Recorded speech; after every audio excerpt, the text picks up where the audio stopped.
মদিনায় পৌঁছে গেলেন। মদিনায় পৌঁছার পরপরই নবীর দরজার কাছে গিয়ে নক করছেন। দরজা খুলে গেল। আমার নবীজি দরজা খোলা মাত্রই দেখতে পেলেন সুন্দর চেহারা, টকবগে যুবক, কিন্তু থরথর করে কাঁপতেছে, গায়ে কোনো কাপড় চোপড় নাই।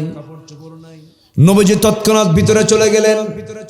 নিজের ব্যবহৃত সবচেয়ে সুন্দর দুটো জুব্বা হাতের মধ্যে নিয়ে বাইরে এসে বলছে, যুবক আব্দুল্লাহ, জুব্বাটা তাড়াতাড়ি পরো, নচেত ঠান্ডা লেগে যাবে। জুব্বা পরিয়ে দেওয়ার পরে রাসূল বলছেন, আব্দুল্লাহ রে কি হয়েছে বলো। সব খুলে শুনলেন। রাসূল বলছেন, আব্দুল্লাহ চিন্তা করো কেন, তোমার চাচা তোমাকে বস্ত্রহীন করে উলঙ্গ করে ঘর থেকে বের করে দিয়েছে, আর বিশ্বনবী তার গায়ের জুব্বা তোমারে উপহার দিয়ে দিছে। জরকান সুবহানাল্লাহ। তুমি কি চিন্তা করো আব্দুল্লাহ, কোনো টেনশন নাই, তুমি জায়গা মতো পড়েছো, কোনো টেনশন নাই। তুমি কিছু চাও, আমার নবীজি সবার আশার বাণী ছিলেন। আল্লাহু আকবার। এতিম রাসূলের কাছে সে সহায় পেত, বিধবা আশ্রয় পেত, অনাথ আশ্রয় পেত। আমার নবীজির একটা জায়গায় ছিল মদিনায়, নবীজির ঘরের সাথে আসহাবে সুফা, যাদের কেউ নাই রাসূল তাদেরকে পালতেন। জোরে কোন সুবহানাল্লাহ। এই পৃথিবীতে যত নেক আমল আছে, এর মধ্যে সবচেয়ে শ্রেষ্ঠ নেক আমল হলো মানুষের কল্যাণে মানুষ দাঁড়ানো। খায়রুন নাসি মান ইয়ানফাউন নাস, যে মানুষের উপকার করতে পারে সেই হচ্ছে সবচাইতে শ্রেষ্ঠ মানুষ। আল্লাহু আকবার বলেন। সম্মানিত ভাইয়েরা, আমার নবীজি বলেন, তুমি কিছু চাও, খুঁজুন, আমি দুনিয়ার জগতের কিচ্ছু চাই না। কি চাও তুমি বলো। আব্দুল্লাহ বলছেন, ইয়া রাসূলুল্লাহ, কি আপনি আমার জন্য দোয়া করবেন, মহান রব্বুল আলামিন যেন আমাকে মৃত্যুর রাজপথ শহীদি মওত যেন আল্লাহ পাক আমাকে দান করেন। আমার নবীজি তৎক্ষণাৎ হাতটা আসমানমুখী করলেন আর বলছেন, আরশের মালিক আল্লাহ, আমার সাহাবী আব্দুল্লাহ জানমাল তুমি কাফের বেঈমানদের জন্য হারাম করে দাও। এই দোয়াটা করার সঙ্গে সঙ্গে সাহাবীর চোখে পানি চলে এলো। হুজুর, দোয়া চাইলাম কি, আপনি দোয়া করলেনটা কি? এমন তো আমি চাই নাই, আমি তো শহীদ হতে চাই।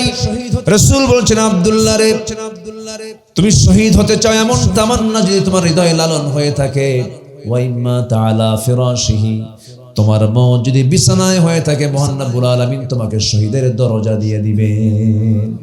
চিন্তা করো কেন আব্দুল্লাহ, যাও, কোরআনটা দিলাম যে তেলাওয়াত করো। সাহাবীদের মাঝে জোরে জোরে কোরআন তেলাওয়াত করেন। সাহাবীরা বিরক্ত হয়ে নবীর কাছে এসে বলছেন, হুজুর, নতুন সাহাবীর আগমন হয়েছে, খুব জোরে জোরে পড়ে। কে? আব্দুল্লাহ। রাসূল বলছেন, আব্দুল্লাহ জোরে জোরে কোরআন পড়তে বাধ্য হয়, কারণ আব্দুল্লাহ ঈমান আনতে গিয়ে দুনিয়া বিক্রি করে সব দিয়ে চলে আসছে। জোরে করেন সুবহানাল্লাহ। ঈমান রক্ষা করে দুনিয়া বিক্রি করে চলে আসছে। ও আবেগে কোরআন জোরে জোরে পড়ছে, ওকে কোরআন পড়তে দাও। যুদ্ধের ডাক এলো মদিনায়। আমার নবীজি বললেন, চলো অভিযানে যেতে হবে।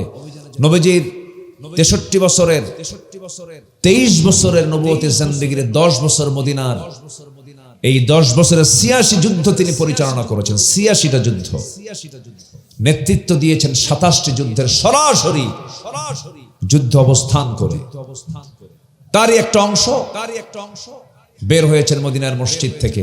বললেন, আব্দুল্লাহ কোথায়, ডাকো, ওকে নিয়ে যাব আজকে। সাথে নিয়ে চললেন। অভিযান শেষ করে ফেরার পথে নবীর কানে সংবাদ আসলো, হুজুর আব্দুল্লাহ খুব অসুস্থ। রাসূল খুব মর্মাহত হলেন, বললেন, তাড়াতাড়ি সেবা করো, সে আমার খুব প্রিয় সাহাবী। 3 দিন পর সংবাদ আসলো, হুজুর আব্দুল্লাহ মারা গেছে। আমার নবীজি ডুকরে ডুকরে কাঁদলেন। আমার নবীজির দিলটা ছিল খুব নরম। আমার নবীজির চোখে পানি এসেই থাকতো। রাসূল এত কাঁদতেন, সেজদার মধ্যে জায়নামাজ ভিজে যেত, চোখ লাল হয়ে যেত। আমার নবীজি সারাটা রাত নিজের জন্য কাঁদেন নাই, শুধু উম্মতের জন্য কাঁদছেন, উম্মতের জন্য। আমার নবীজি বললেন, সাহাবীরা, আমার আব্দুল্লাহকে গোসল করায় দাও, জানাজার ব্যবস্থা করো, কাফনের কাপড় পরায় দাও। আব্দুল্লাহর জানাজা কেউ পড়াবে না, আমি রাসূল নিজে তার ইমাম হব। তাকে ব্যক্তিগতভাবে রাসূল খুব ভালোবাসলেন। জানাজা শেষ হয়ে গেল। জানাজা সম্পূর্ণ হওয়ার পরে আমার নবীজি বললেন, ও সাহাবীরা, আমার কলিজার টুকরা আব্দুল্লাহর লাশটা রাখার জন্য তোমরা কোথায় কবর খনন করেছো? হুজুর, ওই দুই পাহাড়ের চিপায়। রাসূল বললেন, আমাকে নিয়ে যাও। আমার রাসূল হেঁটে হেঁটে সেই কবরের সামনে গিয়ে দাঁড়ালেন। কবরের সামনে দাঁড়ায় বলছেন, সাহাবীরা, আজকে এই কবরে কাউকে নামতে দেব না, আমি রাসূল নিজে নামবো। রাসূল নিজে নামলেন। এরপরে বলছেন, আবু বকর আমার ডানে নামো, ওমর তুমি আমার বামে নামো। আমার নবীজি দুটো হাত বাড়ায়া দিয়ে বলছেন, সাহাবীরা, আমার কলিজার টুকরা আব্দুল্লাহকে আমার হাতে তুলে দাও। হাতে যখন তুলে দেওয়া হলো, আমার নবীজি কাদা কাদা কণ্ঠে বলছেন, আবু বকর মাথাটা ধরো, ওমর পাটা ধরো। তিনজন মিলে কবরে শোয়া দিয়া বুকে হাত রেখে বলছেন, আকাশের মালিক আল্লাহ, এই মুহূর্ত পর্যন্ত আমি আব্দুল্লাহর উপরে সন্তুষ্ট আছি। তুমি আব্দুল্লাহর সকল কিছু তুমি আল্লাহ মাফ করে দাও। পাশে দাঁড়িয়ে থাকে এক সাহাবী হতাশ চিত্তে বলছেন, সাধারণ কোন সাহাবী নন, সমুদ্র পাড়ি দিতে হবে, কোন রণতরী নেই, কোন নৌযান নেই। 10,000 মুজাহিদ নিয়ে ওই নৌযান পেলেন না, সমুদ্র পাড়ি দিতে হবে। ওই সময় যে সাহাবী সাদ বিন আবি ওয়াক্কাস বলেছিলেন, আমি সমুদ্র বক্ষে ঘোড়া চালায়া দিলাম, কে কে আমার সাথে আসো। আল্লাহর নাম নিয়ে ঘোড়া চালিয়ে দিয়েছিলেন সমুদ্র বক্ষে। এপার থেকে ওপারে পাড়ি জমিয়েছেন হাজার হাজার সাহাবী, কোন ঘোড়ার খুর পর্যন্ত পানি স্পর্শ করে নাই। যেরকম সুবহানাল্লাহ। সেই সাদ বিন আবি ওয়াক্কাস বলছেন, আজকে আমি জীবিত সাদ না হয়ে যদি ওই কবরের বাসিন্দা হতে পারতাম, আমার জীবন ধন্য হতো। যে কবরবাসীকে বিদায় জানানোর জন্য পৃথিবীর সেরা সেরা 3 জন মানুষ যার কবর উপস্থিত হয়। আল্লাহু আকবার বলে। সম্মানিত ভাইয়েরা, তাহলে আমরা ঈমান বেচে দেব না ঈমানকে রক্ষা করব? বলেন বলেন বলেন বলেন বলেন বলেন ঈমানকে রক্ষা করব। জোরে বলি ইনশাআল্লাহ। ইন্নাল্লাহা ইয়া'মুরু বিল আদলি ওয়াল ইহসানি ওয়া ইতা'i যিল কুরবা ওয়া ইয়ানহা আনিল ফাহশাই ওয়াল মুনকারি ওয়াল বাগি ইয়া'iদুকুম লা'আল্লাকুম তাযাক্কারুন। জোরে বলুন আল্লাহু আকবার। আল্লাহ তোমাদের ওয়াজ করছেন। মূলত ওয়াজ কোনো বান্দার নয়, মূলত ওয়াজ সমস্ত ওয়াজগুলো একমাত্র কার? আল্লাহর ওয়াজ। এই যে আমরা এখানে বসে আছি, কোনো লস প্রজেক্ট এটা নয়, শুধু লাভ আর লাভ, সফলতা। 3টা কাজের সফলতা। আল্লাহ রাব্বুল আলামিন বলেন, ইন্নাল্লাযীনা ইয়াতলুনা কিতাবাল্লাহ وأقاموا الصلاة وأنفقوا مما رزقناهم سرا وعلانية يرجون تجارة لن تبور। جربوا الله أكبر। নিঃসন্দেহে যারা 3টা কাজ করবে তাদের কোনো লস নাই। নাম্বার 1 হলো আল্লাহর কালামের তেলাওয়াত যারা সুন্দর করে করবে, কোরআনের হক যারা আদায় করবে। কোরআনের হক 5টা ভাবে আদায় হয়। 1 নম্বর হলো কিরাআত, সুন্দর করে পড়বো আমরা, রিসাইট করব আমরা। নাম্বার 2 হলো তিলাওয়াত। নাম্বার 3 হলো দিরাসাত। নাম্বার 4 হলো তাদাব্বুর, গবেষণা করা। নাম্বার 5 হলো কোরআন যা কিছু বলে সেই আলোকে নিজের ব্যক্তি জীবন থেকে শুরু করে রাষ্ট্র জীবন পর্যন্ত কোরআনটাকে প্রতিষ্ঠিত করা। এই 1 নাম্বার কাজ যারা করবে তাদের কোনো লস নাই। নাম্বার 2 হলো নামাজ যারা কায়েম করবে তাদের সেই কাজে কোনো লস নাই। কিন্তু নামাজ কায়েমের সংগ্রাম করবে কখন? ব্যক্তি নিজেই তো নামাজ পড়ে না, খালি বিড়ি খায়। কি খায়? হাইরে বিড়ি খায় জাতি। শীত বাড়লে যে আরো কি বাড়ে, ইটের ভাটা ফেল,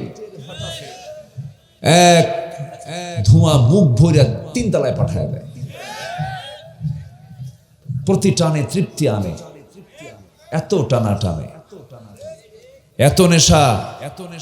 সকালবেলা নাস্তা মিস হলেও বিড়ি খাওয়া মিস নাই। টয়লেটে গেলে একদিকে ছাড়ে আরেক দিকে ধরে, মানুষ মানুষ যে মানুষের আচরণ তেমন হওয়া উচিত না। আবার মাহফিল এসে প্রশ্ন করে, হুজুর বিড়ি খাওয়া কি জায়েজ আছে? উনি জায়েজের চেষ্টায় আছেন, কেমনে জায়েজ করা যায়। সকল নেশা থেকে আল্লাহ পাক এই জাতিকে হেফাজত করুন, জোরে বলি আমিন। শত শত কোটি টাকা এই টোবাকো, এই নেশা, বিড়ি সিগারেটের পেছনে শত শত কোটি টাকা মানুষ অপচয় করে। জবাব দিতে হবে না? আসতে বলে জবাব দিতে হবে কিনা বলেন। বহুদিন আগে রংপুর একটা মাহফিল ছিল আমার হারাগাছ, সেখানে বেশ কিছু বিড়ির ফ্যাক্টরি আছে। আমি জানতাম না, আমাকে দাওয়াত দিল, আমি মাহফিলে গেলাম। মাহফিল পরিচালক আমাকে কানে কানে দোয়া রাখ দিয়ে বললেন, হুজুর একটু আমাদের জন্য দোয়া করবেন। কিসের জন্য দোয়া করবো হুজুর? বিড়ির ফ্যাক্টরি তো, একটু দোয়া করবেন যেন বরকত হয়। তো ভাবলাম যে দাওয়াত দিল ওরা, দাওয়াত দোয়া না করলে কেমন হয়, কিভাবে কি বলি।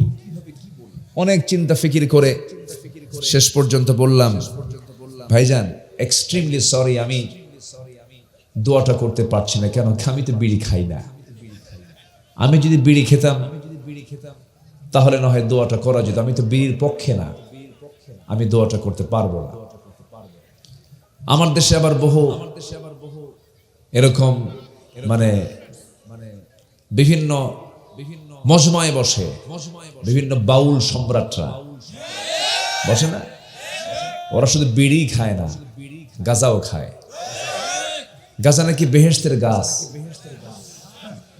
2018 সালে বিগত 16 বছরের রহমতের সরকার আমারে নির্বাচনের আগ দিয়ে গ্রেফতার করলো। তো থানা অফিসার, অবসর কি বলে ভারপ্রাপ্ত থানা কর্মকর্তা আমাকে বসায় রেখে সামনে চুপ করে বসে আছে, আমার দিকে তাকাচ্ছেন না উনি লজ্জায়। বললাম, আপনি আমাকে ধরলেন কেন? হুজুর মাফ করে দেন। আপনি আমাকে ধরলেন, আপনি আমার কাছে মাফ চাচ্ছেন, এটা কেমন কথা? হুজুর কি করব, বাধ্য হয়েছে। আমি কি ধরতে গেছি আপনাকে? উপর থেকে খুব চাপ, না হলে চাকরি থাকে না, চাকরি বাঁচান তো ফরজ। বলো আমাকে বলতে চাকরি বাঁচান তো ফরজ। আমি বললাম ইমান বাঁচান তো নফল।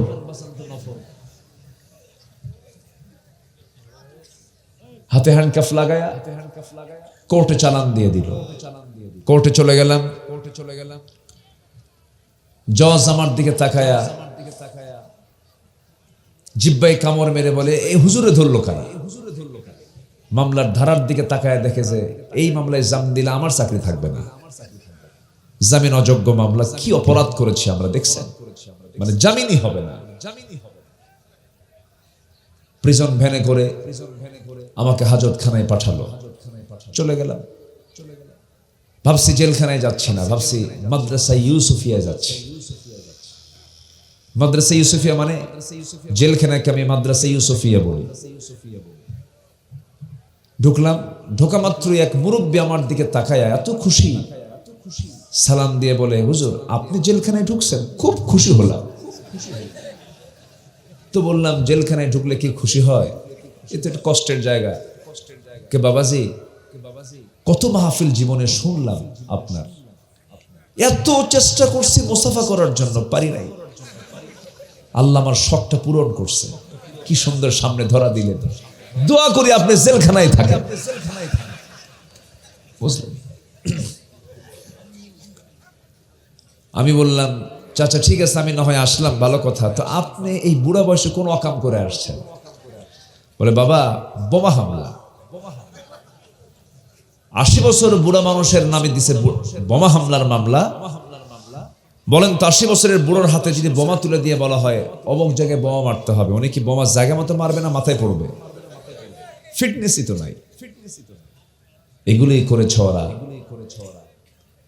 আল্লামা সাইদির মতো একটা রত্নকে তিলি তিলি 13টা বছর 4 শিখের দেওয়ালে বন্দী রেখে যে অমানবিক নির্যাতন করেছে, সেই জুলুমের ফলাফল মামু বাড়ি দিল্লি গিয়ে বসে আছে, ঠিক কিনা?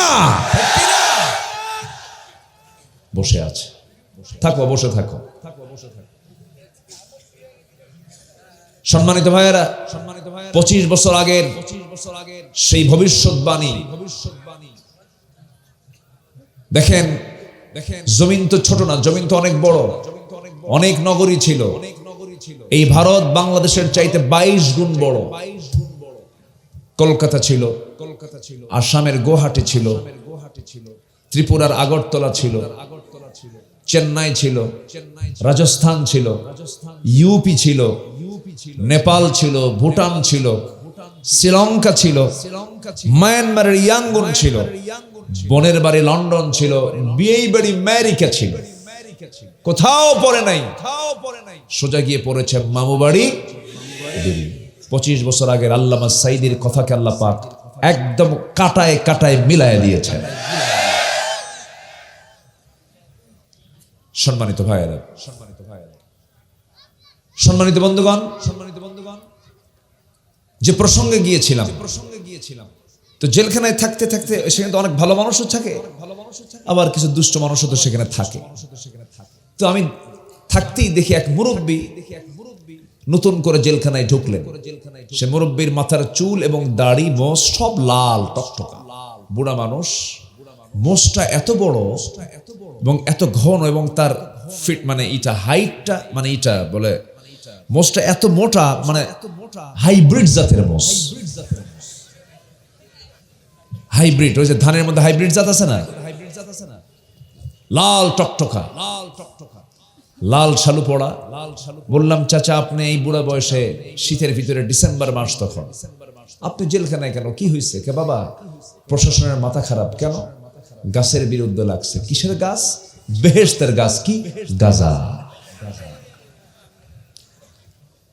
আবুল সরকার ওদেরই একজন। আসতে কন কেন? বাউল না ফাউল, বাউল না ফাউল, ফাউল বলে। কোরআনে আল্লাহ নাচতে কইছে কোথায়? আর 7 থেকে 8 বার নাচতে কইছে। কোথায় কইছে? কুল আউযু বিরাব্বিন নাস, মালিকিন নাস, ইলাহিন নাস। দেখছেন ওদের তাফসীর? দেখছেন? বের হাত লাঠির পেটন জুত মতো পড়লে সব সোজা হয়ে যেত। এদের সংখ্যা কিন্তু কম না। আর এই সমস্ত মূর্খ, এই সমস্ত নিকৃষ্ট লোকের পক্ষে কিছু সুশীল সমাজের দাবিদার, কিছু ভণ্ড প্রতারক, তাদের পক্ষ যারা অবলম্বন করে, তারা ওই জাতের।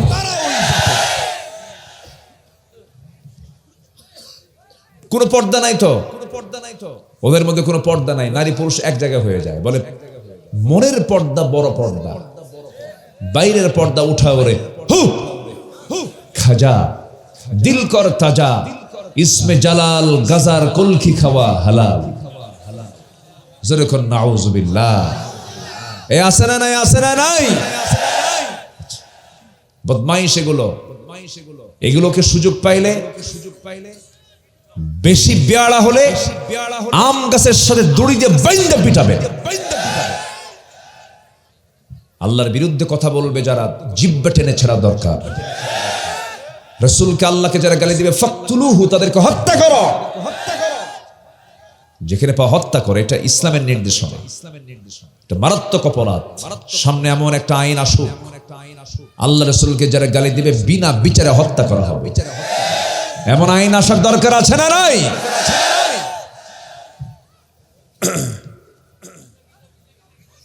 কথা বলবো, কথা বলবো, শুনতে রাজি আছেন তো ইনশাআল্লাহ?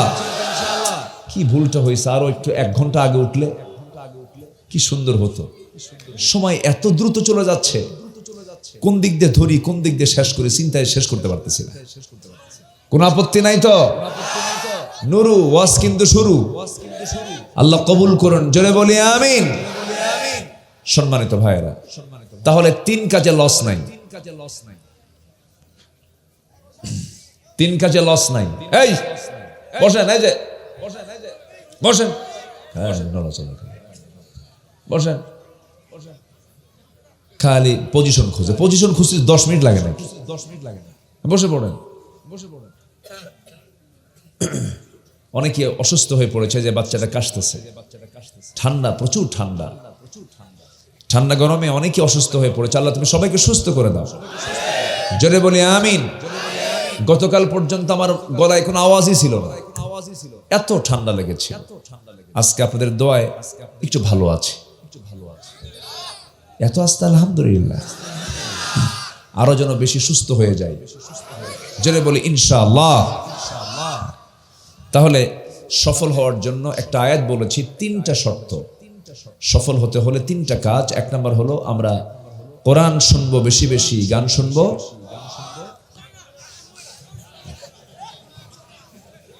না ওয়াজ হবে না, গান তাও শুনবেন, গান শোনা যাবে। মমতাজ নাই তো, মমতাজ নাই। মমতাজের কিন্তু পিসাব হচ্ছে আবুল সরকার, একই একই একই একই লাইনের লোক সব। কাল্লার কোন ভাষা দেখ আমি মুখে আনতে পারতেছি না, এত খারাপ, এত খারাপ। আল্লাহর জাত নিয়ে যে বাজে কথা বলেছে, জিহ্বা টেনে ছেড়ে দরকার ছিল। গান গায়, যে বন্ধু ইউসুফ হইয়া আমি জোলে খারে থুইয়া। দেখছেন কেমন করে ছুটতে যায়, ফাইটটা যায়। থাক জেলে, তোর ফাটানি বুঝায় দেবে, তুই থাক। শোনেন, টাকার অর্থ দিয়ে সবকিছু হয় না, ক্ষমতা দিয়ে সবকিছু হয় না। সম্মান দেওয়ার মালিক কে? আসতে বলবেন না কে? এক দরবেশ ধরা পড়ছে, দরবেশ মাথার চুল থেকে পা পর্যন্ত সব সাদা, বাঁচার জন্য করছে কি সব কালো বানাইছে, দাড়িও কাটছে, গেঞ্জি আর লুঙ্গি পইরা ভুল করে আবার নৌকায় চড়ছে। আইনমন্ত্রীর সাথে ছিল, আইনমন্ত্রী আর ওরকম চেঞ্জ করতে পারে নাই। কোস্টগার্ড আইনমন্ত্রীকে ধরে ফেলছে, স্যার সিনসি চলেন, থানায় চলেন। আমি কি একা আসছি নাকি? আমি তো জামাতের সাথে আসছি। জামাতের সাথে মানে আমার সাথে আরেকজন আছে, কে? কই যে নৌকার কোনায় বসে আছে, কে চেনা যায় না তো? ভালো করে দেখো, ওটাই দরবেশ, ভান ধরছে। সম্মানিত ভাইয়েরা, আল্লামা সাইদি বলেছিলেন, আল্লাহ আমার সম্মান নিয়ে যারা ছিনিমিনি খেলছে, ওই সমস্ত ব্যক্তিদের তুমি আল্লাহর জাতির সামনে ল্যাংটা করে ছাড়ো। করেনি? করেনি? করে দিয়েছে। সম্মানিত ভাইয়েরা, আমরা সফল হতে চাই।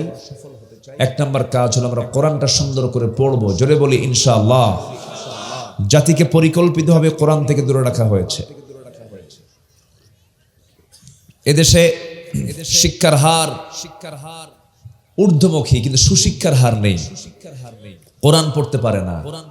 বিসিএস ক্যাডারকে যদি প্রশ্ন করা হয় ওযুর ফরজ কয়টাকে, 13টা। এরকমও আছে, এ আছে না নাই? বলেন তো আছে না নাই? পার্লামেন্টের এমপি কে তেলাওয়াত করতে দিয়েছে, কারি সাহেব যায় নাই। এক পার্লামেন্টারিয়ান তেলাওয়াত করতেছে, শয়তান কয় তোর আমার তেলাওয়াত ভালো আছে। আমরা এই সমস্ত প্রতিনিধি আর দেখতে চাই না। আগামীকাল ঈদুল আজহার জানাজা নামাজ, শোনেন না এগুলো? শোনেন না এগুলো? কান্না শোনেন না? আমরা এগুলো দেখতে চাই না। আমরা আগামী নেতৃত্বে দেখতে চাই, সেই নেতৃত্ব যে নেতৃত্বের দিকে তাকালে কোরআন এবং ইসলামের কথা মনে পড়ে যাবে। আমরা কোরআন তেলাওয়াত করব নিয়মিত। জোরে বলি ইনশাআল্লাহ। নাম্বার 2 হলো নামাজ কায়েমের সংগ্রাম যারা করবে। নাম্বার 3 হলো আমি যে তাকে রিজিক দিয়েছে, সেই রিজিক থেকে যারা গোপনে প্রকাশ্যে যারা আল্লাহর পথে, আমার পথে যারা খরচ করবে, ইয়ারজুনা তিজারাতান লান তাবুর, আশা করা যায় তাদের ব্যবসায় কখনো লস হওয়ার সম্ভাবনা নাই। জোরে বলি সুবহানাল্লাহ। আমরা লস খেতে চাই না, সফল হতে চাই। লস না সফলতা? বলেন ব্যর্থতা না সফলতা? সফল হওয়ার কিছু শর্ত আছে, সে শর্ত পূরণ হলে আমরা সফল হব। সফল করে দিবেন তিনি আমার কে। 9টা শর্ত হলো সফলতার। নাম্বার 1 হলো আল্লাহ রাব্বুল আলামিন বলেন, ইন্নাল্লাযীনা আমানু ওয়া আমিলুস সালিহাতি লাহুম জান্নাতুন তাজরি মিন তাহতিহাল আনহার যালিকাল ফাওজুল কাবীর। জোরে বলুন আল্লাহু আকবার। 1 নম্বর শর্ত হলো নেক আমল সহ ঈমান যারা আনবে। আমল আছে ঈমান নেই হবে না, ঈমান আছে আমল নেই হবে না।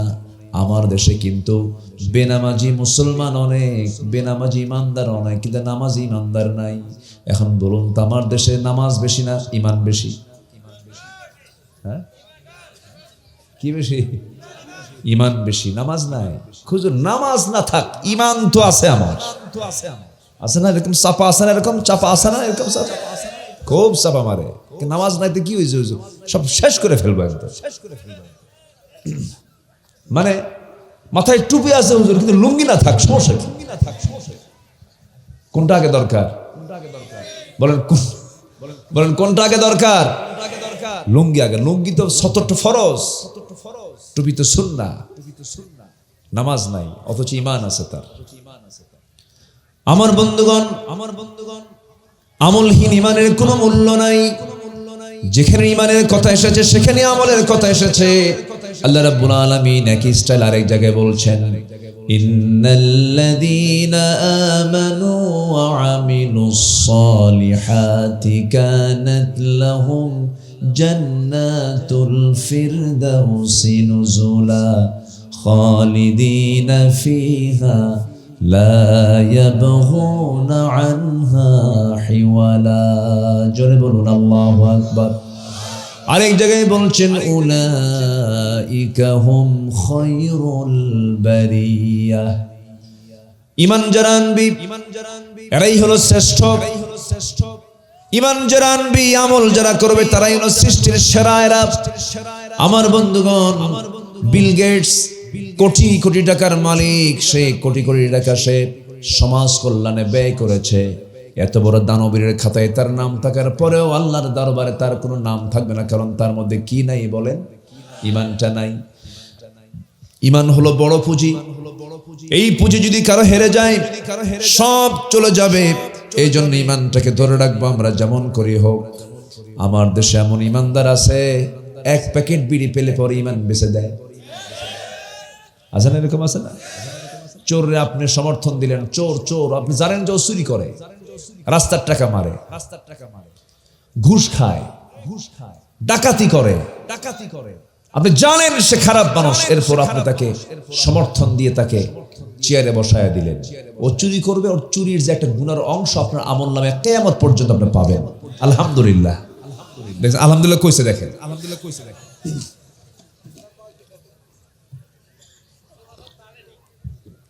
তাহলে আপনি যাকে সমর্থন দিচ্ছেন এটা কি একটা আমানত না? আস্তে করে, এটা কি আমানত কিনা বলেন? এই আমানতের খেয়ানত কি আমরা করব? কোন চোর, কোন ডাকাতের পক্ষে আমাদের কোন সমর্থন যাবে? যাবে না।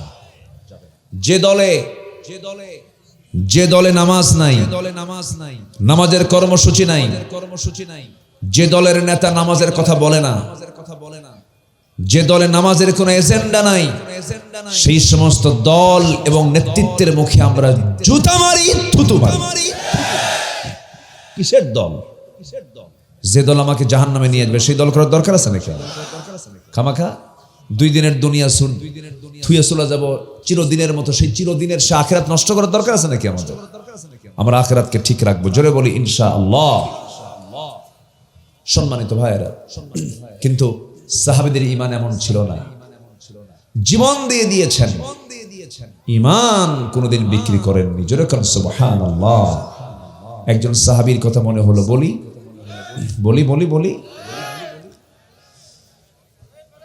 সেই সাহাবী ইয়াং টকবকে যুবক, নবীর দাওয়াত পেলেন, কালেমা গ্রহণ করলেন। বাড়িটা হলো মক্কা এবং মদিনার ঠিক মাঝখান বরাবর। আমি মাস 2 আগে মক্কা মদিনা গিয়েছিলাম, সপরিবারে ছেলে মেয়ে পরিবার সবাই ছিল। আসলে যাওয়া দরকার, সবারই যাওয়া দরকার। আল্লাহ পাক তুমি সবাইকে মক্কা মদিনা যাওয়াকে সহজ করে দাও। জোরে বলি আল্লাহুম্মা আমিন। আল্লাহ তুমি সবার সফরকে তুমি আল্লাহ সাধ্যের মধ্যে এনে দাও। জোরে বলি আল্লাহুম্মা আমিন। দেখার শখ হয় না সবার? সোনার মদিনা দেখতে ইচ্ছা হয় কিনা বলেন? স্বপ্ন দেখেন, প্ল্যান করেন, আল্লাহ সহজ করে দিবেন। আল্লাহ কবুল করুন। তো মাঝখান বরাবর তার বাড়ি, কালিমা গ্রহণ করেছেন কেউ জানে না। হঠাৎ করে চাচার কানে নিউজ চলে গেছে, ভাতিজা নাকি ইসলাম কবুল করছে। ভাতিজা দিন গ্রহণ করার এই কথা শোনা মাত্রই যেন আকাশ থেকে ভেঙে পড়ছে। এটা কি করলো? এটা বাপটা নাই, ও এতিম, আর আমি ওকে ছোট থেকে দেখভাল করে আমি তাকে বড় করলাম, আর সে এত বড় এই পরিবারের সাথে বাপ দাদার সাথে এত বড় প্রতারণা করলো। প্রচন্ড আবেগ আপ্লুত হয়ে ছেলেকে ভাতিজাকে ডাক দিয়ে বলছে, ভাতিজা শুনলাম তুমি নাকি এমন কিছু করেছো। উনি মুস্কি হাসি মেরে বলছেন, চাচা আপনি শুনবেন কেন, আপনি দেখেন। আশহাদু আল্লা ইলাহা ইল্লাল্লাহ, এই কথা বলা মাত্র রাগ দেখে কে বারুদের মতো জ্বলে উঠলো, আর বলছে, আব্দুল্লাহ তুমি কি জানো তোমার এই দুঃসাহসিকতার ফলাফল কি হতে পারে? বলেন চাচা কি হতে পারে? সকল সম্পত্তি তোমার কাছ থেকে আমার কওমের লোকগুলোকে সাথে নিয়ে সব জবরদখল দেব, তোমাকে সম্পদ শূন্য করে বাড়ি থেকে বের করে দেব। উনি মুচকি হাসি মেরে বললেন, চাচা এতটুকুই তো করবেন তাই না? হ্যাঁ, গোটা দুনিয়া আমার হাতে দিলেও আমি ঈমান কাউকে দেব না। এটা জোরে বলে সুবহানাল্লাহ। আর আমার দেশে কি করে? এক প্যাকেট বিড়ি অথবা এক কাপ চা, ঠিক আছে ভাই ঈমান দিয়ে দিলাম। জোরে কর নাউযুবিল্লাহ। চাচার দারুণ খেপে গেল, থাপ্পড় মেরে জমিনে ফেলে দিল, রক্তাক্ত করে জামা টেনে ছিঁড়ে ফেলে দিয়া শেষ পর্যন্ত পরনের লুঙ্গিটা পর্যন্ত খুলে উলঙ্গ করে ঘর থেকে বের করে দিয়েছে। মাজলুম আব্দুল্লাহ রাদিয়াল্লাহু তাআলা আনহু কোন দিকে যাবেন? উলঙ্গ অবস্থা, কোথাও যেতেও পারছিলেন না। কোনো মতো দৌড় মেরে গিয়ে মার দরজায় গিয়ে ডাকতেছে, মা দরজা খুলো। দরজা খোলা হলো, বলছে মা আমার দিকে তাকায়ও না, চাচা আমাকে উলঙ্গ করে ঘর থেকে বের করে দিয়েছে। দেখো তো ঘরের মধ্যে কোনো কিছু আছে নাকি? ছোট্ট এক খণ্ড কাপড় তাকে দেওয়া হলো। কোনো মতো সতরটা ডাকলেন, বলছে না মা আমি আর কোথাও থাকবো না, পৃথিবীর কোথাও ভালো লাগে না, আমি ছুটে চললাম মদিনার পথে, কারণ আমার কাছে এখন সবচেয়ে আমার প্রিয় জায়গা হলো আমার নবীজির দরবার। মা দোয়া করে আমি চলে গেলাম। শীতকাল, প্রচন্ড ঠান্ডা, পায়ে হেঁটে রওনা দিয়েছে। মদিনায় পৌঁছে গেলেন। মদিনায় পৌঁছার পরপরই নবীর দরজার কাছে গিয়ে নক করছেন। দরজা খুলে গেল। আমার নবীজি দরজা খোলা মাত্রই দেখতে পেলেন সুন্দর চেহারা, টকবগে যুবক, কিন্তু থরথর করে কাঁপতেছে, গায়ে কোনো কাপড় চোপড় নাই। নবীজি তৎক্ষণাৎ ভিতরে চলে গেলেন। নিজের ব্যবহৃত সবচেয়ে সুন্দর দুটো জুব্বা হাতের মধ্যে নিয়ে বাইরে এসে বলছে, যুবক আব্দুল্লাহ জুব্বাটা তাড়াতাড়ি পরো, নচেত ঠান্ডা লেগে যাবে। জুব্বা পরিয়ে দেওয়ার পরে রাসূল বলছেন, আব্দুল্লাহ রে কি হয়েছে বলো। সব খুলে শুনলেন। রাসূল বলছেন, আব্দুল্লাহ চিন্তা করো কেন, তোমার চাচা তোমাকে বস্ত্রহীন করে উলঙ্গ করে ঘর থেকে বের করে দিয়েছে, আর বিশ্বনবী তার গায়ের জুব্বা তোমারে উপহার দিয়ে দিছে। জরকান সুবহানাল্লাহ। তুমি কি চিন্তা করো আব্দুল্লাহ? কোনো টেনশন নাই, তুমি জায়গা মতো পড়েছো, কোনো টেনশন নাই। তুমি কিছু চাও? আমার নবীজি সবার আশার বাণী ছিলেন। আল্লাহু আকবার।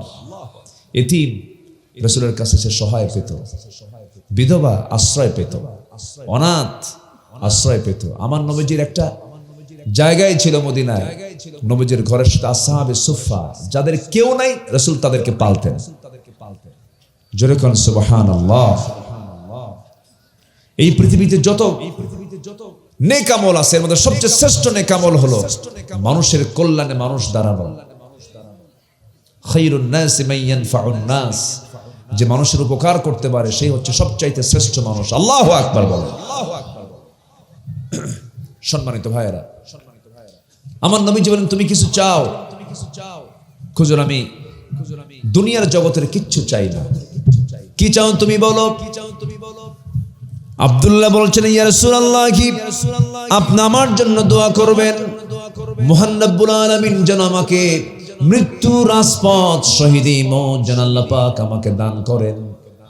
আমার নবীজি তৎক্ষণাৎ হাতটা আসমানমুখী করলেন আর বলছেন আরশের মালিক আল্লাহ, আমার সাহাবী আব্দুল্লাহ জানমাল তুমি কাফের বেঈমানদের জন্য হারাম করে দাও।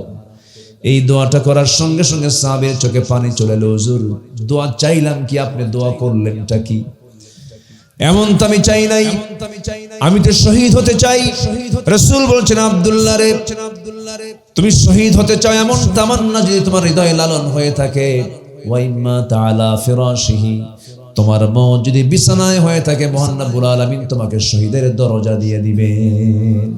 চিন্তা করো কেন আব্দুল্লাহ, যাও কোরআনটা দিলাম যে তেলাওয়াত করো। সাহাবীদের মাঝে জোরে জোরে কোরআন তেলাওয়াত করেন। সাহাবীরা বিরক্ত হয়ে নবীর কাছে এসে বলছেন হুজুর নতুন সাহাবীর আগমন হয়েছে, খুব জোরে জোরে পড়ে। কে? আব্দুল্লাহ। রাসূল বলছেন আব্দুল্লাহ জোরে জোরে কোরআন পড়তে বাধ্য হয়, কারণ আব্দুল্লাহ ঈমান আনতে গিয়ে দুনিয়া বিক্রি করে সব দিয়ে চলে আসছে। জোরে করেন সুবহানাল্লাহ। ঈমান রক্ষা করে দুনিয়া বিক্রি করে চলে আসছে। ও আবেগে কোরআন জোরে জোরে পড়ছে, ওকে কোরআন পড়তে দাও। যুদ্ধের ডাক এলো মদিনায়। আমার নবীজি বললেন চলো অভিযানে যেতে হবে।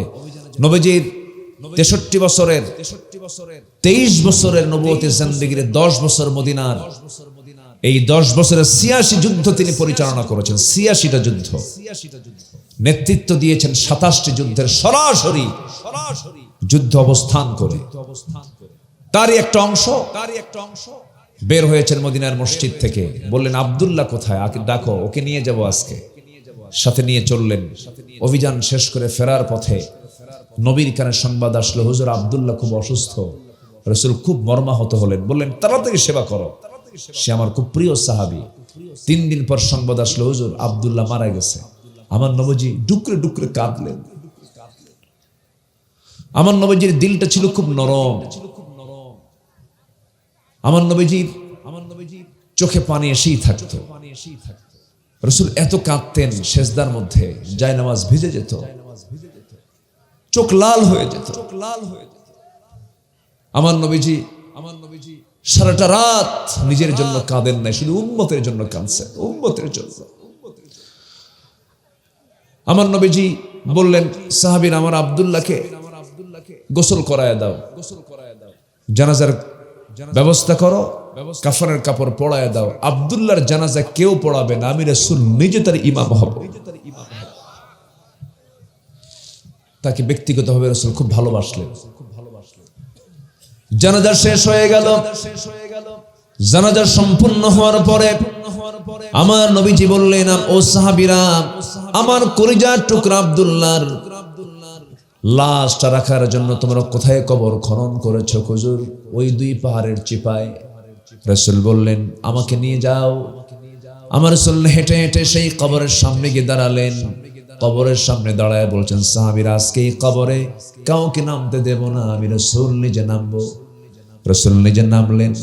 এরপরে বলছেন আবু বকর আমার ডানে নামো, ওমর তুমি আমার বামে নামো। আমার নবীজি দুটো হাত বাড়ায়া দিয়ে বলছেন সাহাবীরা আমার কলিজার টুকরা আব্দুল্লাহকে আমার হাতে তুলে দাও। হাতে যখন তুলে দেওয়া হলো আমার নবীজি কাদা কাদা কণ্ঠে বলছেন আবু বকর মাথাটা ধরো, ওমর পাটা ধরো। 3 জন মিলে কবরে শোয়া দিয়া বুকে হাত রেখে বলছেন আকাশের মালিক আল্লাহ, এই মুহূর্ত পর্যন্ত আমি আব্দুল্লাহর উপরে সন্তুষ্ট আছি, তুমি আব্দুল্লাহর সকল কিছু তুমি আল্লাহ মাফ করে দাও। পাশে দাঁড়িয়ে থাকে এক সাহাবী হতাশ চিত্তে বলছেন, সাধারণ কোন সাহাবী নন, সমুদ্র পাড়ি দিতে হবে, কোন রণতরী নেই, কোনো নৌযান নেই। 10,000 মুজাহিদ নিয়ে ওই নৌযান পেলেন না, সমুদ্রে পাড়ি দিতে হবে। ওই সময় যে সাহাবী সাদ বিন আবি ওয়াক্কাস বলেছিলেন, আমি সমুদ্র বক্ষে ঘোড়া চালায়া দিলাম, কে কে আমার সাথে আসো। আল্লাহর নাম নিয়ে ঘোড়া চালিয়ে দিয়েছিলেন সমুদ্র বক্ষে। এপার থেকে ওপারে পাড়ি জমিয়েছেন হাজার হাজার সাহাবী, কোন ঘোড়ার খুর পর্যন্ত পানি স্পর্শ করে নাই। যেরকম সুবহানাল্লাহ। সেই সাদ বিন আবি ওয়াক্কাস বলছেন, আজকে আমি জীবিত সাদ না হয়ে যদি ওই কবরের বাসিন্দা হতে পারতাম, আমার জীবন ধন্য হতো। যে কবরবাসীকে বিদায় জানানোর জন্য পৃথিবীর সেরা সেরা 3 জন মানুষ যার কবর উপস্থিত হয়। আল্লাহু আকবার বলে। সম্মানিত ভাইয়েরা, তাহলে আমরা ঈমান বেচে দেব না ঈমানকে রক্ষা করব? বলেন বলেন বলেন বলেন বলেন বলেন ঈমানকে রক্ষা করব। জোরে বলি ইনশাআল্লাহ। এই আবার ড্রোন আসলো কেন? কই কারা? এইগুলো দরকার নাই তো, এত কিছু আলোচনার সৌন্দর্য নষ্ট করে ফেলে। আমার দিকে তাকান। এই যে ড্রোন, ও কিন্তু উঠতেছে এবং আপনাকে কাছ থেকে ভিডিও করছে। এটা পেয়েছে কোথায় জানেন? একটা প্রাণী থেকে পেয়েছে। সে প্রাণীর নামটা হচ্ছে মশা।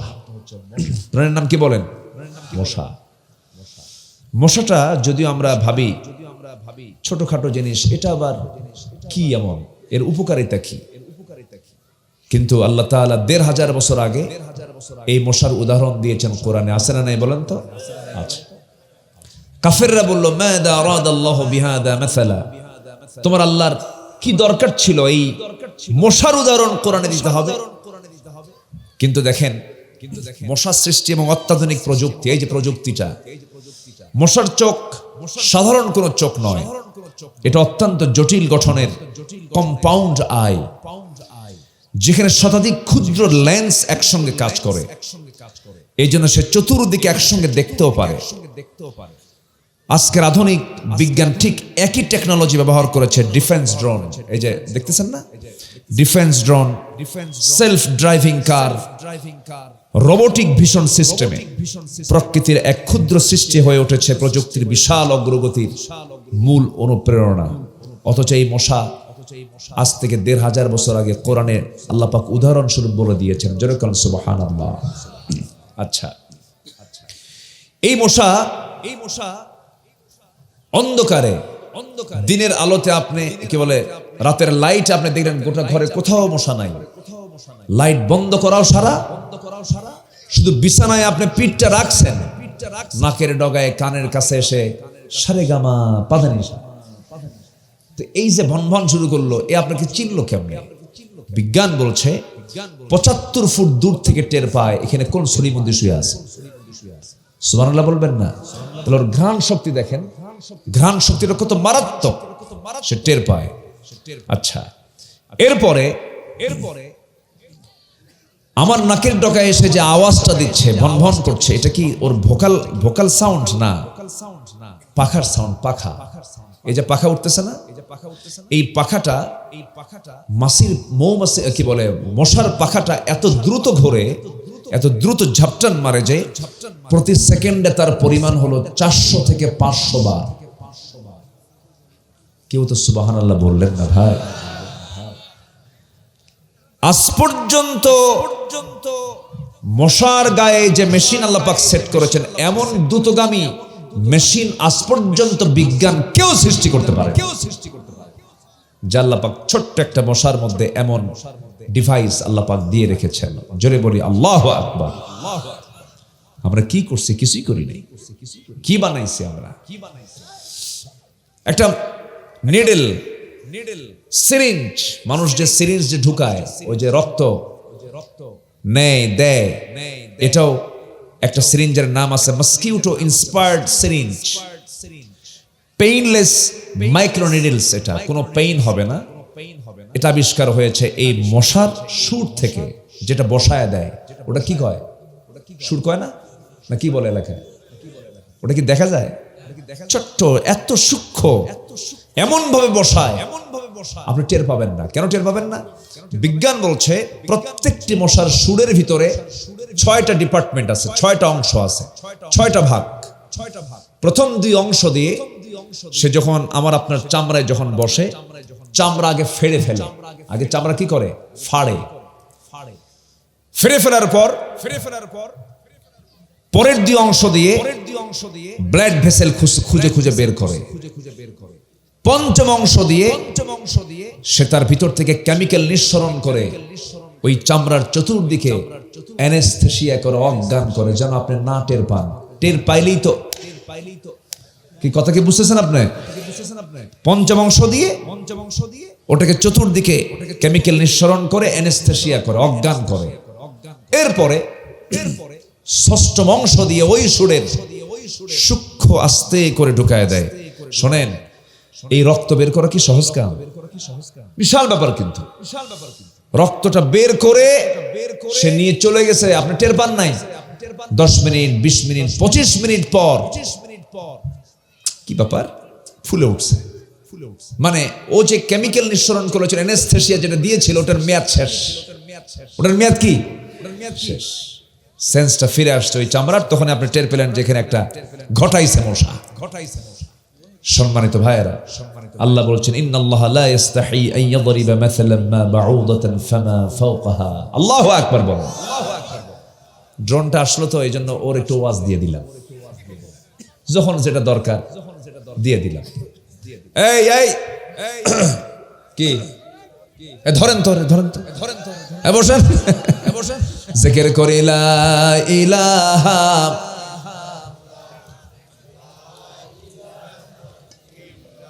আরো জোরে লা ইলাহা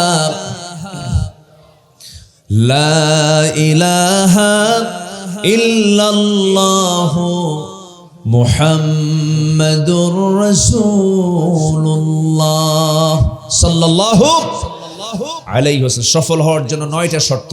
কয়টা শর্ত বলেন? 1 নম্বর হলো ঈমান, আমল সহ। কি সহ বলেন? আমল সহ ঈমান। আমরা আনবো তো? রাজি আছেন তো ইনশাআল্লাহ? সবাই কি ফজর পড়বেন? বলেন তো কোন ওয়াক্তে সবচেয়ে কম মুসল্লি মসজিদে পাওয়া যায়? আর সবচাইতে কোন ওয়াক্তে মানুষ বাড়িতে বেশি থাকে?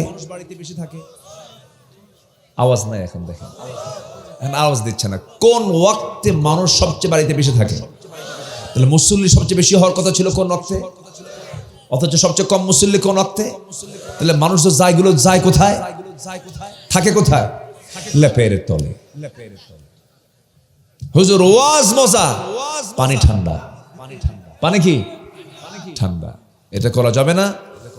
আপনার গ্রাম যেদিন দেখবেন, আপনার গ্রামের মসজিদ যেদিন কি মাহমুদুল হাসান বাবু, ও সারাদিন বাবুই থাকলো। তুমি কি এখনো বড় হয়নি বাবু? হ্যাঁ, বাবু তো আর বাবু নেই। আমার দেশে অনেকের নাম আছে এরকম, তাই না? খোকা মিয়া, বয়স হলো 80 বছর, এখনো খোকাই আছে। নাম হলো বাদশা মিয়া, ভিক্ষা করে। আছে না নেই বলেন তো? নাম কি? বাদশা মিয়া, ভিক্ষা করে। নাম হলো আতর আলী, গোটা গায়ে গাজার গন্ধ। হলো না তো? বাবুবাদ মাহমুদুল হাসান, ঠিক আছে না? ঠিক আছে কিনা? আমার দেশে তো মন্ত্রীদের নামও ছিল অনেক কিছু। পটল মন্ত্রীর নাম কি ছিল? নাটোরের এক মন্ত্রী ছিল পটল। নাম হলো পিন্টু, নাট, বল্টু, তুফান, ঝড়। নাম এমনি একটা রাখা যাবে না, নাম সুন্দর রাখা উচিত। আমাদের সুন্দর সুন্দর নাম দিয়েছেন মুহাম্মদ সাল্লাল্লাহু আলাইহি ওয়াসাল্লাম। বাবু মন খারাপ করো না, আবার বাবু কইছি। মাহমুদুল হাসান, মাশাআল্লাহ। তাহলে কি যেন বলতেছিলাম, ভুলে গেলাম তো। ফজর, হ্যাঁ সবার কি ফজর হবে? এক লোকের নাম হলো ফজর আলী, ওঠে 10টার দিকে। এটা হওয়া যাবে না। আপনার গ্রাম যেদিন আপনি দেখতে পাবেন আপনার গ্রামের মসজিদের মুসল্লি জোহরের চাইতে বেশি হয়েছে মসজিদে ফজরে, যেদিন আপনার গ্রামের মসজিদের মুসল্লি জোহরের চাইতে ফজরে বেশি মুসল্লি, সেদিন আমি হলফ করে বলতে পারি, সেদিন আপনি লক্ষ্য করবেন, সেদিন থেকে আপনার গ্রামে কোনো মাদক, নেশা, বেপর্দা, অসামাজিক একটা কাজও থাকবে না। আপনার গ্রামকে আপনি কি বেনামাজি মুক্ত করতে চান? সবাইকে বেনামাজি মুক্ত করতে চান? বেপর্দার পরিবেশ বন্ধ করতে চান? উদ্যোগ নিন। আপনার গ্রামকে আপনার রক্ষা করতে হবে।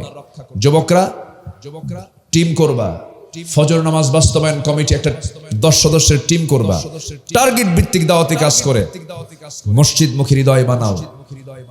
স্মার্টফোনের দিকে এত নজর দিও না। স্মার্টফোন তোমাকে কিচ্ছু দেবে না, শুধু তোমাকে দেবে হলো চোখের গুনাহ।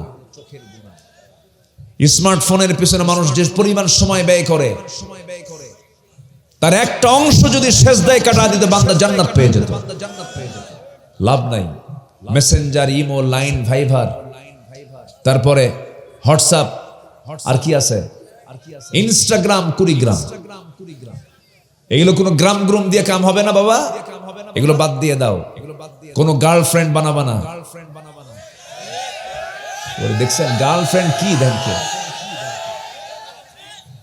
গার্লফ্রেন্ড নেই। মুসলমানদের জীবনে কোনো গার্লফ্রেন্ড থাকবে না।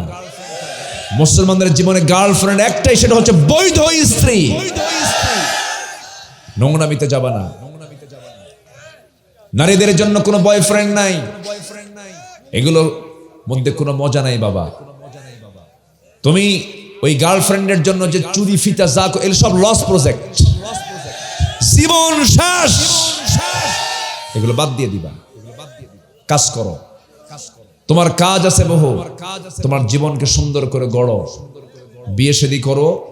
প্রয়োজন মনে হলে বাড়িতে বলে ফেলো যে আমার যৌবন আছে, আমার চরিত্র ঠিক রাখা দরকার, বাবা মা বিয়ে করায় দাও। কিচ্ছু কয় না রে, এই বিয়ে করবে না তোমরা? রাজি আছো তোমরা? রাজি আছো? হ্যাঁ বলে দিচ্ছি তো। আর কেমন কব বলতেছি না? বিয়ে দেয় না হুজুর? দেখেন বিয়ে দেয় না হুজুর। যে পুরুষ, যে যুবক বিয়ের জন্য বারবার বলবে, আপনি ভাববেন সে হচ্ছে চরিত্রবান যুবক। আর যে যুবক বিয়ে করতে চায় না, ও বাইপাস মারে, ও ঠিক নাই। এজন্য মুরব্বীদেরকে বুঝতে হবে। আমার নবীজি বিয়েকে উৎসাহিত করেছেন জিনা বন্ধ করার জন্য, ঠিক কিনা বলেন? এক কালো সাহাবী নবীর সামনে এসে বলে, হুজুর আমার খুব মন খারাপ। কেন? এত মেয়ে দেখলাম বিয়ে হয় না। বিয়ে কি আমার আসলে কপালে আছে হুজুর? একটু বলেন তো। কেন হবে না তোমার বিয়ে? তোমার বিয়ের দায়িত্ব আমি নিলাম, যাও। আমার নবীজি বলে দিলেন, যাও অমুক বাড়িতে একটা মেয়ে আছে, সেখানে যাও। হুজুর আমি যে কিছু বলতে পারবো না, আপনি একটু লিখিত করে দেন। বসো,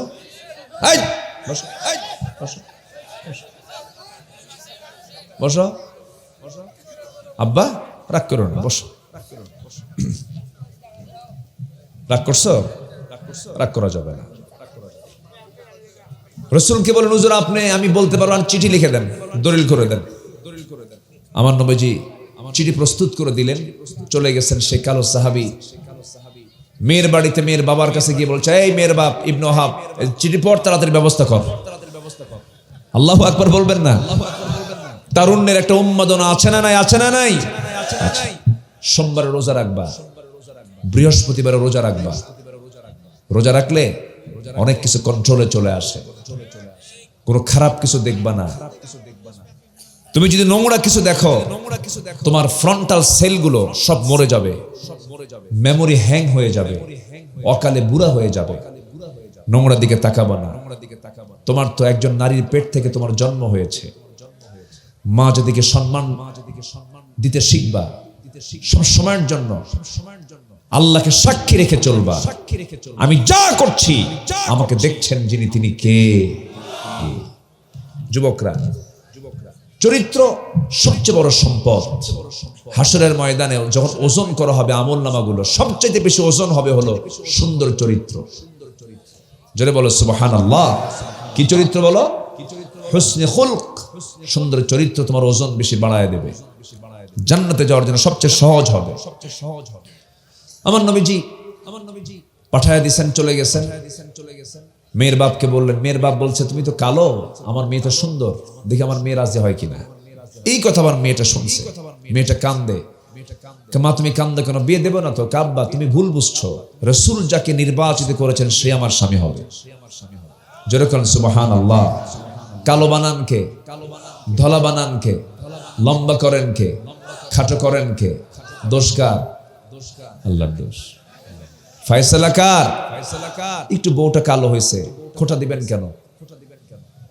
বউটা কালো হয়েছে, হয়তো কপালে আসছে, বউটা একটু কালো। 3 দিন পর কয় কি বিয়ে করলাম রে, সুমনের বউ দেখতে কত সুন্দর। দেখেন নজর কাছে সুমনের বউ, নিজের বউকে সুন্দর হবে না।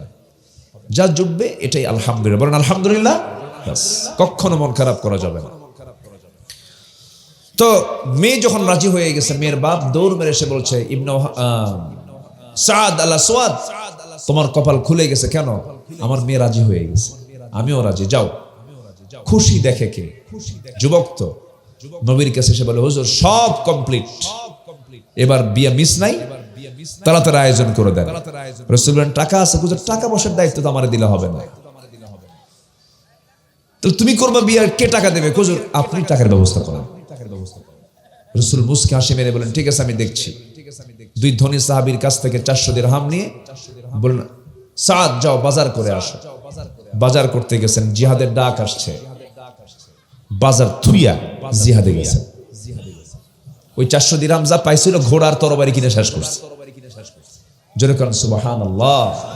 দেখেন ইসলাম রক্ষার জন্য আবার পিছপা হননি।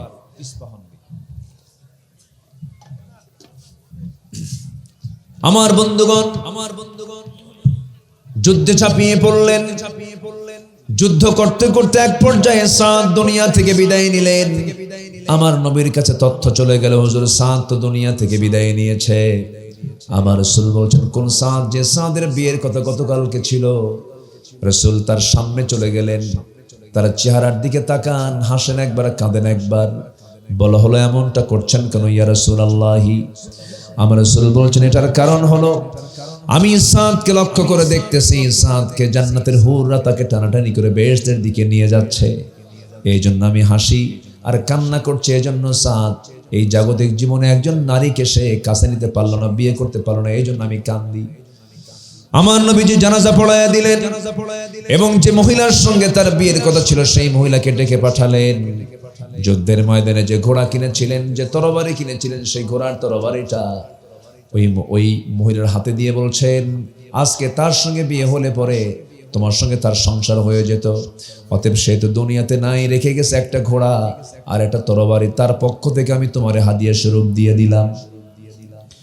আমার বন্ধুগণ, যুবক ভাইয়েরা, আজকে আপনারা যারা এসেছেন আলোচনা শুনতে, আপনার জীবনটা বড় ধন্য হয়ে যাবে যদি ইউসুফের চরিত্রটা নিয়ে আসেন। নামাজটা সুন্দর করে পড়বেন, মিথ্যার ধার ধারবেন না, বাজে কোনো কথা বলবেন না, বাজে বন্ধু তালাশ করবেন না, নেশার দিকে যাবেন না, পাপ কর্মের দিকে যাবেন না। সপ্তাহে 2 দিন রোজা রাখবেন আর দিনটা শুরু করবেন সেজদা দিয়া, তেলাওয়াত দিয়ে, নামাজ দিয়া। আল্লাহর কসম করে বলে, আপনার চাইতে মনের দিক থেকে সুখী মানুষ এই দুনিয়া তার দ্বিতীয়টা খুঁজে পাওয়া যাবে না। আল্লাহ কবুল করুন, জোরে বলি আমিন। সফলতার জন্য 9টা শর্ত। 1 নম্বর বলেছি ঈমান আমল সহ। নাম্বার 2 হলো নফসের শুদ্ধতা আনতে হবে। নফসকে আমরা পরিশুদ্ধ করব। আমরা হিংসা নয়, উদারতা, লোভ নয়, আন্তরিকতা, অহংকার নয়, বিনম্রতা, এটা দিয়ে আমরা নফসকে আমরা ট্রিটমেন্ট করব। জোরে বলি ইনশাআল্লাহ। قد أفلح من تزكى। নাম্বার 3 হচ্ছে সত্যবাদিতা। নাম্বার 4 হলো তাকওয়া অর্জন করা। নাম্বার 5 হলো ধৈর্যশীলতা। ইন্নী জাযাইতুহুমুল ইয়াওমা বিমা সাবারু আন্নাহুম হুমুল ফাইজুন। নাম্বার 6 হলো আনুগত্যের ক্ষেত্রে 2 জন, আল্লাহ এবং তার রাসূলকে মূল আনুগত্য করব আমরা। জোরে বলি ইনশাআল্লাহ। যদি আনুগত্য করতে পারি ফাকাদ ফাযা ফাওজান আযীমা। নাম্বার 7 হলো সৎ কাজের আদেশ দেওয়া, সৎ কাজের বাধা দেওয়া। ওয়া উলাইকা হুমুল মুফলিহুন ওয়ালতাকুম মিনকুম উম্মাতুন ইয়াদউনা ইলাল খায়র। নাম্বার 8 হলো তওবা করা। কার কাছে তওবা করব? তুবু ইলাল্লাহি জামিআন আইয়ুহাল মুমিনুন লাআল্লাকুম তুফলিহুন। নাম্বার 9 হলো প্রকৃত মুমিন হওয়া। এই 9টা শর্ত যদি আমরা পূরণ করতে পারি, আল্লাহ বলেছেন উলাইকা হুমুল ওয়ারিসুন আল্লাযীনা ইয়ারিসুনাল ফিরদাউসা হুম ফিহা খালিদুন। আল্লাহু আকবার বলেন। আল্লাহ রাব্বুল আলামিন আমাদেরকে এই শর্তগুলো পূরণ করে জীবনটাকে সাজানোর তৌফিক দান করুন। জোরে বলি আল্লাহুম্মা আমিন।